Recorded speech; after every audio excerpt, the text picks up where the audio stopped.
Hello అండి, welcome to news. రైతులు 95% బాగా దెబ్బతిన్నారు. అక్కడెక్కడో ట్రంప్కు జలుబు చేస్తే ఇక్కడ మన రైతులకి ఎస్పెషల్లీ సీ ఫుడ్ రైతులకి ముక్కు ఊడిపోయిందండి. అంతే కదా, ఎక్కడ ఏం జరిగినవ్వండి ముందు మాత్రం రైతులు నష్టపోవాలి. ఎందుకంటే నష్టపోవడం అనేది రైతుల నుదుటిని రాసి పెట్టేస్తుంది. అంతే కదా, మీడియేటర్స్కి ఏం అవ్వకూడదు, మీడియేటర్స్ ₹1 లాస్ అవ్వకూడదు, లేకపోతే అక్కడ వాళ్ళు లాస్ అవ్వకూడదు, ఇక్కడ రైతు మాత్రం లాస్ అయిపోవాలి. లాస్ అయిపోయి అప్పులు ఊబులు కూరుకుపోవాలి, చేత కాకపోతే ఆత్మహత్యనే చేసుకోవాలి. ఆ తర్వాత పేపర్లో ఎక్కడో చిన్న బిట్ వేస్తారు, ఇంతమంది రైతుల ఆత్మహత్య చూస్తాం, పక్కన పెట్టేస్తాం. ఎందుకంటే రైతుల ఆత్మహత్య అనేది మనకి సర్వసాధారణం అయిపోయింది కాబట్టి.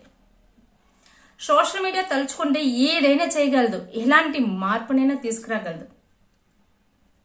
మొన్న హెచ్సియు ఇన్సిడెంట్ చూడండి, స్టూడెంట్స్ ఏకం గవర్నమెంట్తో ఫైట్ చేశారు, సుప్రీంకోర్టు వరకు వెళ్ళారు, సోషల్ మీడియాని వాడుకున్నారు. ఏకం సోషల్ మీడియా నుంచి ఎంత సపోర్ట్ వచ్చింది వాళ్ళ ఫైట్కి, ఎన్నింటికి చూసి సుప్రీంకోర్టు ఇచ్చింది కూడా గవర్నమెంట్కి ఆపోజిట్లో వచ్చింది. గవర్నమెంట్ ఏం చేయలేక కామ్గా కూర్చుంది. ఆఫ్టర్ ఆల్ ఈ మీడియేటర్స్ ఏమాత్రం అండి సోషల్ మీడియా ఫైట్ చేస్తే. బెట్టింగ్ యాప్స్ ప్రమోషన్స్ కోసం ఎంత పెద్ద ఫైట్ జరిగింది. ఎటువంటి అఫీషియల్స్, ఒక సజ్జనార్ గారు, కొంతమంది పోలీస్ ఆఫీసర్స్ తప్ప ఎటువంటి అఫీషియల్స్ కూడా ఇంత ఉవ్వెత్తున యుద్ధం చేసింది లేదు. ఓన్లీ సోషల్ మీడియాలో ఉన్న ఇన్ఫ్లుయెన్సర్స్ మాత్రం ఇంత పెద్ద ఫైట్ చేసిన తర్వాత ఇప్పుడు బెట్టింగ్ యాప్స్ ప్రమోషన్స్ ఒక్కటైనా చూస్తున్నామా? అసలు బెట్టింగ్ యాప్స్ ఆడడానికే జరుచుకుంటున్నారు, ఆన్లైన్ గేమ్స్ ఆడడానికి కూడా భయపడుతున్నారు. అలాంటి సిచ్యువేషన్ వచ్చింది మన స్టేట్స్లో. మరి ఎందుకు రైతుల గురించి ఎవరు ఎక్కడ మాట్లాడరు? ఎందుకంటే రైతులు సోషల్ మీడియా వాడరు కాబట్ట, రైతులు తమ గోలని ఎవరికి చెప్పుకోరు కాబట్ట. అసలు ఎంత ఘోరమైన సిచ్యువేషన్ ఉన్నారో తెలుసా రైతులు. రైతులు 95% బాగా దెబ్బతిన్నారు. ట్రంప్ అమెరికా కొనేది 30-40 కౌంట్ కొంటే ఏదో డ్యూటీ సుంకం తనకి పెంచాడని అనగానే ఈ ఎక్స్పోర్టర్లు అందరూ ఒక్కటైపోయి వితిన్ సెకండ్స్లో మెసేజ్లు పెట్టేసుకున్నారు. అక్కడ ట్రంప్ ఇంపోర్ట్ ఎక్స్పోర్ట్ ట్యాక్స్లు పెంచాడు కదా, సో 16% నుంచి 26% మన ఇండియాకి, 26 or 27% ఇండియా మీద వేశాడు. సో ఇప్పుడు రొయ్యలు కూడా 16% నుంచి 26% పెరిగింది. అంటే ₹1,00,000 రొయ్యలు అమ్మాలనుకోండి, వాళ్ళు 1,26,000 27,000 అవుతుంటది. ఓకే, ఇక్కడ రైతులు తీసుకెళ్లిన రొయ్యలన్నీ తీసుకెళ్లి సీపోర్ట్లో ఆపేస్తున్నారంట మీడియేటర్స్. ఎందుకంటే ట్యాక్సులు బాగా పెరిగిపోయి ట్యాక్సులు కట్టాలి కాబట్టి రొయ్య రేటు ఎంత తగ్గితేనే మేము కొంటాము, లేకపోతే కొనలేము, ఎందుకంటే ట్యాక్స్ రేట్లు మేము కట్టుకోవాలి కదా అని. అమెరికా కొనేది 30-40 కౌంట్ కొంటే వితిన్ సెకండ్స్లో మెసేజ్లు పెట్టేసుకున్నారు. దాన్ని బళ్ళు పెడతాం మానేశారు. ఆక్వారంగం అంటే వాతావరణం బట్టి ముందుకెళ్తాం, 4 రోజులు దాస్తామంటే కుదరదు. ఇక్కడ రొయ్యలు, అమెరికాకి వెళ్ళే రొయ్యలు ఏంటో తెలుసా? అంటే ఇవేంటి 50 కౌంట్ లోపు రొయ్యలే వెళ్తుంటాయంట. అంటే పెద్ద పెద్ద రొయ్యలు ఉంటాయి కదా, అంటే ఇన్ని 50 కౌంట్ అంటే కేజీకి 50, లేకపోతే 50కి ఇంత రేట్ అనో పెట్టేస్తారు. 50 కౌంట్, 40 కౌంట్, ఇలా 30 కౌంట్. సో ఈ కౌంట్లో ఉన్న మాత్రమే 50, 30, 40 ఇలాంటి కౌంట్స్ అమెరికాకి వెళ్తాయి. మిగతా వాళ్ళు అమెరికాకి ఎక్స్పోర్ట్ చేయరు. ఇక్కడున్న మీడియేట్స్, సోకాల్డ్ బ్రోకర్స్ ఏం చేస్తున్నారంటే మొత్తం అన్ని చిన్న చితక పెద్ద రొయ్యలు, అన్ని రొయ్యల మీద కూడా రేట్లు వేసి పడేస్తారు. అన్ని రొయ్యల మీద కూడా ట్యాక్సుల రూపంలో వేసేసి మొత్తం తగ్గించేశారు.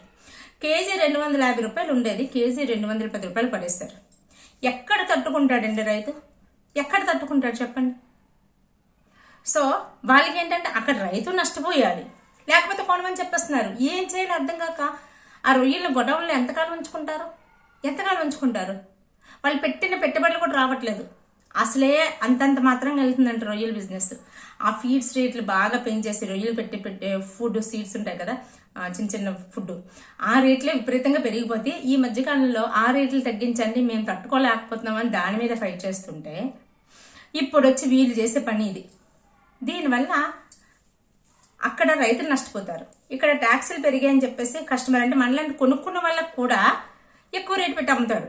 సో ఈ మీడియేటర్కి ఏంటంటే అటు లాభం ఇటు లాభం, మధ్యలో లాభపడేది ఎవడైనా ఉండంటే ఒక మీడియేటర్. రోజుకి ఈస్ట్ గోదావరి, వెస్ట్ గోదావరి నుంచి, కేవలం ఈస్ట్ అండ్ వెస్ట్ గోదావరి నుంచి 2,000 టన్నుల రొయ్యలు ఎక్స్పోర్ట్ అవుతున్నాయంట. అంటే ఎంత బిజినెస్ ఉందో చూడండి, ఎంత డిపెండ్ అయ్యి ఉంది చూడండి. ఇలాంటిదాన్ని యూటిలైజ్ చేసుకొని వాళ్ళ స్వార్థం కోసం రైతు ఏమైపోతే అయిపోయింది, మనకెందుకు వదిలేశారు.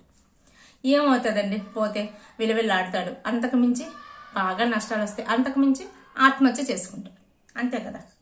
రైతు ఆత్మహత్య అనేది మనకి సర్వసాధారణం అయిపోయింది. ఎక్కడ విన్నా సరే, పేపర్లో చదివినా సరే రైతు ఆత్మహత్య ఎప్పుడు ఉండేది కదా అని పక్కన పడేస్తాం. అదే వేరు వేరు విషయాలు ఆత్మహత్యలు జరిగితే ఖచ్చితంగా ఇష్యూ చేస్తాం, ఖచ్చితంగా సీన్ చేస్తాం, ఖచ్చితంగా మాట్లాడతాం. రైతు ఆత్మహత్య గురించి ఎక్కడ ఏమీ మాట్లాడం, అది సర్వసాధారణం. నిన్న చంద్రబాబు నాయుడు గారు సెంట్రల్ గవర్నమెంట్కి లెటర్ రాశారు. సో చెప్పారంట, సో ఇలా మనకి ఏదో ఒకటి చెయ్యండి, రైతులు నష్టపోకూడదు అని చెప్పేసి. ఎక్కడ ట్రంప్ వింటారు చెప్పండి. ఇక్కడ మీడియేటర్స్ని కూడా పిలిచండి, ఎక్స్పోర్ట్ చేసే వాళ్ళందరినీ కూడా పిలిచి మీరు రైతుల మీద ఎటువంటి రేట్లు తగ్గించకండి, సో దీని గురించి ఒక కమిటీని ఏర్పాటు చేయండి, ఆ కమిటీని బట్టి మేము చేస్తామని చెప్పేసి. మేము చూస్తాము, మీకు ట్యాక్సుల గురించి దేని గురించి అటువంటి కండిషన్స్ అని మాట్లాడితే ఒక కమిటీని పెట్టండి అని.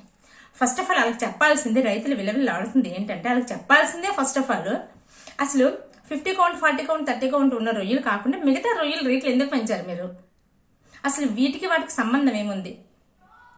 ఇక్కడ రొయ్యల రేట్లు పెంచడం ఇన్ ద సెన్స్ తగ్గించడం.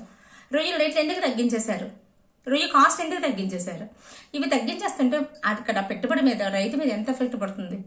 అదొకటే కాదు కదా, అవి తీసుకుని వెళ్ళి గొడవలు వేస్తారు, గొడవలు రెంట్ కట్టుకోవాలి, ఇంకా చాలా చాలా ఉంటాయి. వాటన్ని రెంట్లు కట్టుకొని ఎక్కడ కరోనా కష్టాలు కూడా ఇంకా తీరకుండా ఇంకా దిగజారిలాగా మీరు చేస్తున్నారు కాబట్టి రైతుల ఓపిక నశించిపోతుంది. కాబట్టి క్రాప్ హాలిడే ఇచ్చారు. ఒక మనిషి యొక్క రక్తాన్ని పీల్చి పిప్పు చేసేసి తాగేటువంటి దీన్నే అంటారు. ఇంత కష్టపడి చేస్తున్న దానికి ఒక కొంచెం కూడా ప్రాఫిట్ లేకపోతే ఇంకేముంది? వాళ్ళ పిల్లల్ని ఏం చదివించుకుంటారండి? సో కాస్త కోస్త డబ్బులు వస్తే ఈ మధ్యకాలంలో పల్లెటూరు నుంచి వచ్చిన పిల్లలు మంచి మంచి చదువులు చదువుకుంటారు, పెద్ద హయ్యర్ ఎడ్యుకేషన్లోకి వెళ్తున్నారు. ఎందుకని? ఇలాంటి డబ్బులు ఏమైనా వస్తే వాళ్ళ పిల్లల్ని చదివించుకుంటారు. ఇంతే లాస్లు వచ్చేసి వాళ్ళ మెయింటెనెన్స్కి లేకపోతే పిల్లల్ని ఏం చదివిస్తారు? ఎక్కడి వరకు పంపిస్తారు?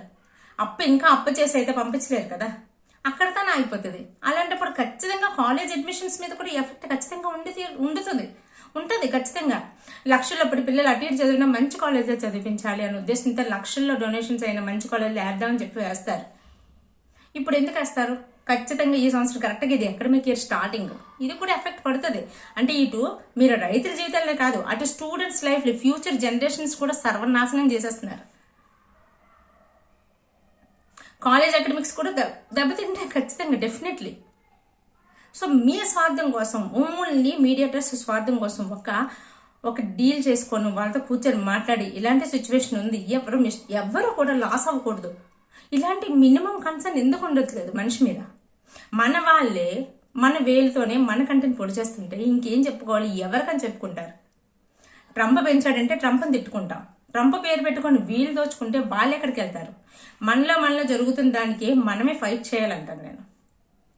సోషల్ మీడియాలో కాస్త కోస్త అవేర్నెస్ వచ్చి రైతులైనా, రైతుల పిల్లలైనా, ఎవరైనా సరే ఇలాంటి వీడియో క్లిప్స్ తీసుకొచ్చి సోషల్ మీడియాలో పెడితే సో ఖచ్చితంగా కూడా మీ అందరి తరపు నుంచి ఫైట్ అవుతుంది, న్యాయం జరుగుతుంది.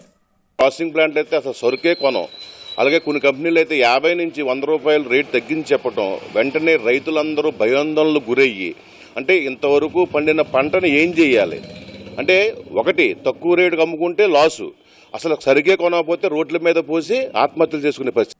కొంతమంది క్రాప్ హాలిడే పెట్టేస్తామని చెప్పేసి వెస్ట్ గోదావరిలో క్రాప్ హాలిడే అని చెప్పేసి అనౌన్స్మెంట్ కూడా చేశారు. ఒక 2-3 ఏరియాలో, పాలకొల్లు, ఇంకొక 2 ఏరియాలో క్రాప్ హాలిడే 3 months పెట్టేస్తాము. మేమైతే తట్టుకోలేము, మేము పెంచి పెట్టుబడి పెట్టి చచ్చిపోయే బదులు క్రాప్ హాలిడే పెట్టడం బెస్ట్ అని చెప్పేసి. ఇది అప్పుడెప్పుడో జరిగింది, మళ్ళీ ఇప్పుడు జరుగుతుంది. సో ఎవరైనా సరే ఈ వీడియో చూస్తే సోషల్ మీడియాలో షేర్ చెయ్యండి, ఫైట్ చెయ్యండి రైతుల కోసం. మన రైతు బాగుంటే 10 మంది బాగుంటాం, 10 మంది చదువుకుంటారు, వాళ్ళ పిల్లలు బాగుపడతారు, వాళ్ళ పిల్లలు బాగుపడితే వాళ్ళ కుటుంబాలు బాగుపడతాయి, వాళ్ళ కుటుంబాలు బాగుపడితే మళ్ళీ రైతే బాగుపడతాడు, దేశం బాగుపడుతుంది. ఒక్కసారి ఆలోచించండి ప్లీజ్.